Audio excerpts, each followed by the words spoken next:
This is so cool. You can go on the App Store and type Garten Bamba 1 and booms. You go Garten Bamba. Oh my god, oh my god. Rewards. Now, I never knew. I do. Bro, they didn't have a purple drone.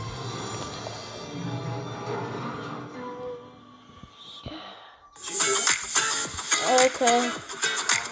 Ads are not the thing I need right now, you know. Ads are not the thing I need right now. We are going to play some Garten Bamba. Don't skip that ad in the next. Now. Don't care about these, okay? Don't care about us.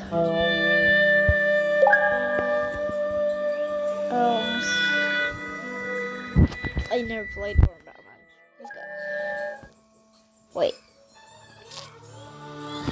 Wait, that's it.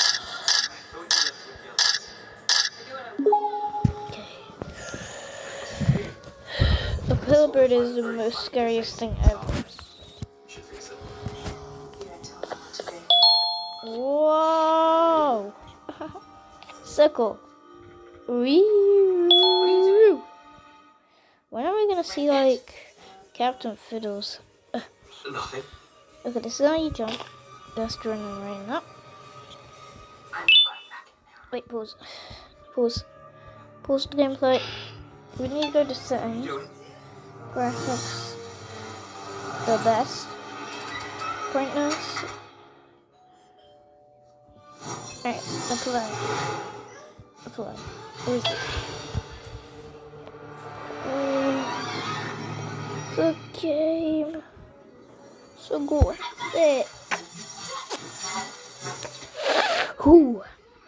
Good game. It's in the next row. You go around and hand it off. I'll cover this end. This is not a fake. This is not a fake. Not gonna lie, this is not a fake. So yeah, You like me, fairies? it's not fake. Simple. You have no respect for the magical world. No one knows what's in there. You know that your painting threatens the magical secrets. And this thing requires 2 batteries. But I don't think you deserve his help. Really? If it were up to me, I'd confiscate your wand. This one? Yes. Okay, first battery is And I think here. that you're not very nice. I want to see where Ban Ban comes. I don't really care what you think.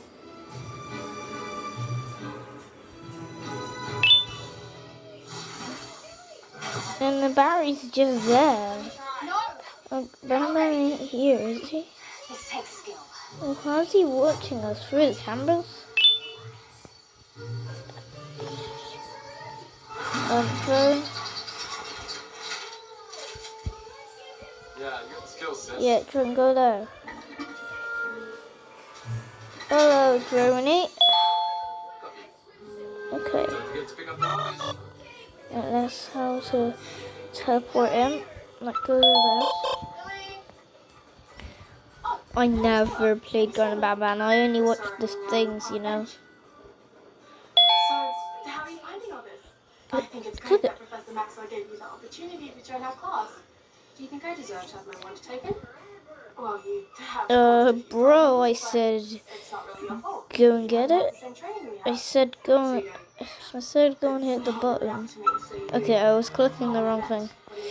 Oh, I hate a pillar bird. I'm not going in a pillar bird's place. Okay?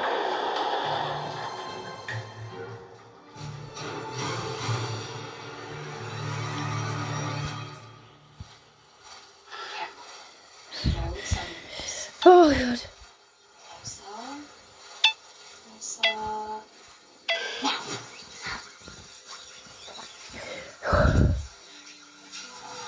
Nice work. That's actually pretty cool. So thank you. So what's their YouTube? Just full now. Do you want to go to the cooler? Let's just follow like euphoric booze. Can you do A it without forest. antagonizing Lily? I can be nice. Whatever the name is. I don't want to be.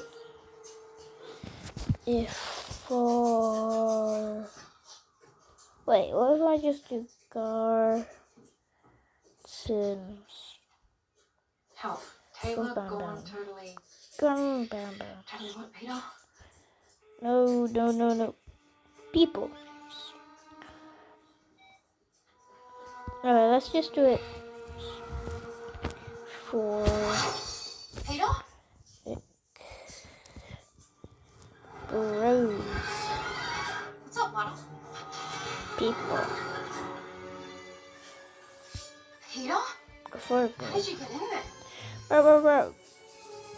Message. Taylor, this is Credits. right. Lana, find me a release this guy. Okay. There it is. Lily? Roxy? Euphoric How can this be? brothers. Follow? Alright, these are actual ones. Alright, good.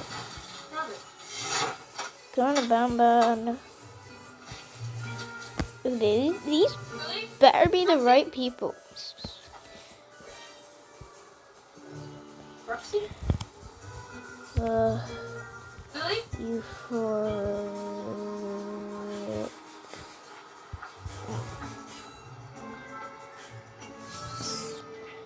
I really just want to see what. Okay, to see. I'm leaving my face camera in here. Do. That's disgusting. Yes, Lana, I'm looking. Wait. I can't believe I'm this. just They've gonna done it react to again. this, okay? The hype is so real for the Garten of Banban 4. And the Euphoric Bros have already released the Chapter 4 trailer. You won't What is believe that the amount of thing? secrets and details Okay, that are why hiding did in they there. not Oh, do and there's a that? big Eroga secret you won't want to miss at the end of this video. Come on, so no bro. more yapping about. Let's just jump Okay. straight into this thing. At detail number 1, that's not Tartabird. Looks like I I put know. lipstick I hate to on be the my one that burst your bubble. But that That's just my monstrosity lip. we see at the beginning Colour is of my definitely lip. not the Okay, Tartabird. shut up. Right off the bat, the trailer starts off with this mutant just screaming right in our face with its disgusting bird breath. And instantly, everyone believed that was the Tartabird going through some fatherly rage. Maybe because a certain protagonist kidnapped one of his children. But upon further inspection, you can see that the details of this bird isn't very Tartar-like. Firstly, yellow beak, red beak. Secondly, purple hair, purple wings. And over here, red wings. And finally, yellow legs and red legs. Now, obviously, nothing is definitive because we know the Euphoric Bros like to keep us guessing. There could easily be something down there that results in the Tartabird going through a transformation where even the colors change. But personally, I'm getting more Kamataki and Tamataki vibes. I mean, based on the size of the bricks behind it, this thing is going to be huge. And the inconsistent pigmentation of the skin reminds me of Kamataki and Tamataki's skin. It might just be one of the deep mutants. But better yet, it could be one of the original genome donors for the Juvenium that made the Tartabird. But one thing's for sure, I really hope this guy is a good guy. Who knows, we might get to ride Daddy again. Anyway, on to detail number 2, we found the kingdom. Everyone remembers that mysterious message we got at the end of chapter 3. Find the kingdom, find the sheriff, do not let the jester find you. Well, I think we definitely found the kingdom. In the first 8 seconds of the trailer, you start running towards something that looks like massive gates. And on the other side, a massive lit up area. I think it's pretty clear those gates are leading towards a medieval style kingdom. Maybe even a castle that some royalty might be living in. And with my super duper powers of observation, at the 50-second mark, we see the other side of those doors. As if we're looking back from where we just ran from. You can tell because just on the other side, you can see the light that you were running towards. And from this side, you can totally make out the shape of the doors. And as I said before, it's very lit up. What's cool is on this side, you can see that it's totally medieval. You've got those fire lights, the royalty banner with the mysterious kangaroo on it. And most importantly, brick everywhere. Man, this place is so deep, I can't believe it. But there's also this small detail here, some spikes on the ground. You know, the type of spike traps that are used to keep people out. So for all we know, this place might be hostile. For all we know, there might be more traps around this place. But anyway, on to detail number 3. Sheriff Toadster might be good. Let me explain. He's clearly seen chaperoning us through this chapter. Like I said, in the first 9 seconds, you can see us running towards the kingdom. And who's leading the way? The sweet, shiny cheeks of Sheriff Toadster.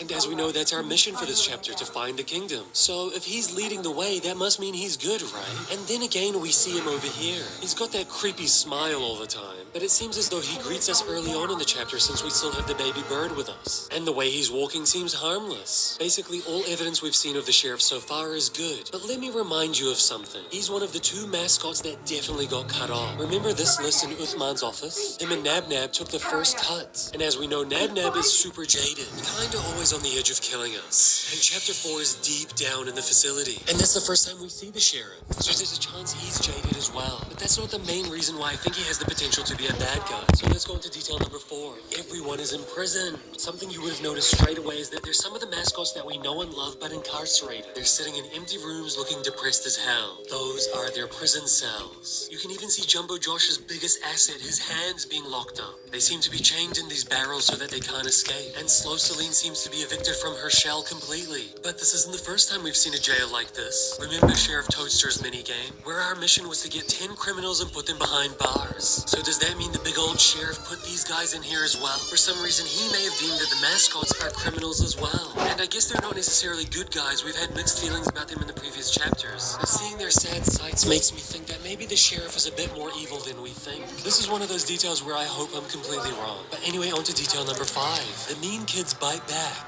Now this is a small detail, but I really liked it. Remember how we saw all of the mascots incarcerated? They were all being hit where it hurts the most. Slow Celine's shell, Jumbo Josh's fists, Stinger Flynn's tentacles. And for Banbaleena, it's a pretty unique one. Her ego. She's obsessed with being a teacher. And in hers... You've got some explaining to do. Kyra, it wasn't. Don't listen to her. There's 2 of you? I accidentally broke Train's mirror and created her. What is Imogen? I don't know. She's lying. She's the fake. Oh, she's the fake. Put those away. Now sit down. Johnson, don't go eating. Food's on its I way. think if I can repair the mirror, the detail should vanish. Do it. But how long? Don't move. Like a minute. A minute, like actual minute? Yes. All of her worst nightmares coming true. She's being bullied. Remember her classroom minigame? We've seen these pins before. They're the mean kids. And in her cell, she's surrounded by a bunch of mean kids. You can see from the way that she's sitting, she looks like she's being bullied. Whoever put the mascots in these cells knows all of their biggest weaknesses. Yeah.